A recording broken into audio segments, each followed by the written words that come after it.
everybody, it's Rob from Man Sewing. Yes, I was flying home from Alaska yesterday while you were watching the tutorial on the recovered chairs, and also we just crossed the 10,000 subscriber mark in less than a month. Are you kidding me? You are awesome out there. And because of that, and because we have the internet to our advantage, a lot of folks were saying, hey, you mentioned you did an office chair as well. And when I did my office chair before, I really wasn't planning to teach it, but I took pictures along the way. So I just made a slideshow today and tried to narrate it a little bit for you. Hopefully you can understand what was going on.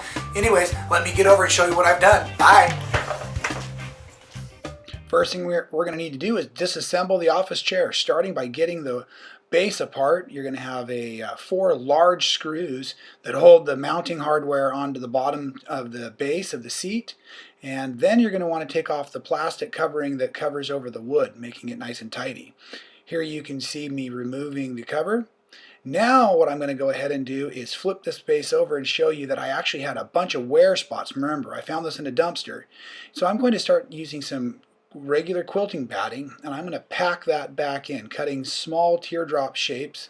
I used 5 or 6 of them in different sizes to kind of add to that rounded contour as we get there.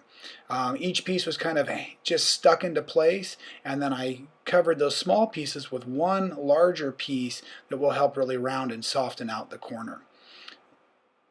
Once those pieces are down, then we're all but ready to bring out our fabric. So I used about a 24 by 24 inch piece of cloth. There is my wonderful swirls from Michael Miller, and I ironed it to get all the creases out first.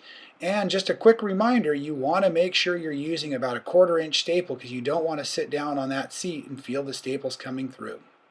You're going to staple it just like in the other tutorial I showed you, but here you can see I've actually gone right over the fabric that was already there, starting on one side and pulling to the opposite.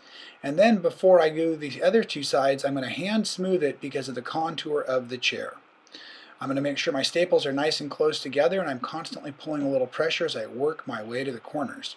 Now for these corners, unlike the other ones I showed you, I actually pulled from the sides in and leave the center so I could tug on the center and get a few more staples down.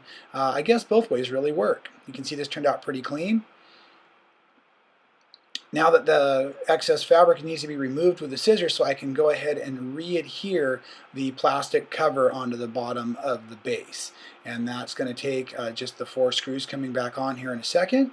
And then once those are in place, we're going to want to go ahead and mount the bottom hardware again.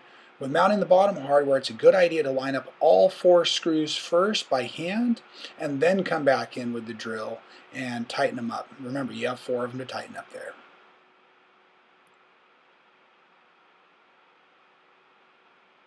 There it is, nice and finished on the bottom. I have some socks on there to protect the floor while I'm working. And there's that big nut on the back of the backrest. We're going to remove that and slide the back off of the post. And then with my hands, I kind of reach my fingers in there and start prying apart the back plastic. There's these kind of barbed pressure tabs. I think there's 4 or 5 of them on the back of this seat. And you basically just pry them out of those little holes there, and we'll snap them back in when we're all finished. I'm going to use the back just like I did the seat, and I'm actually going to just cover the fabric that's already there. And due to the extra contour for your back on this one, I started at the wide bottom of the chair, then went up to the top, and then I start working the sides around slowly. Contour actually held real nice and was pleased with the finish. In a second you'll see me start snapping the back on here. There it is. I'm just cleaning it up, getting the fabric excess out of the way.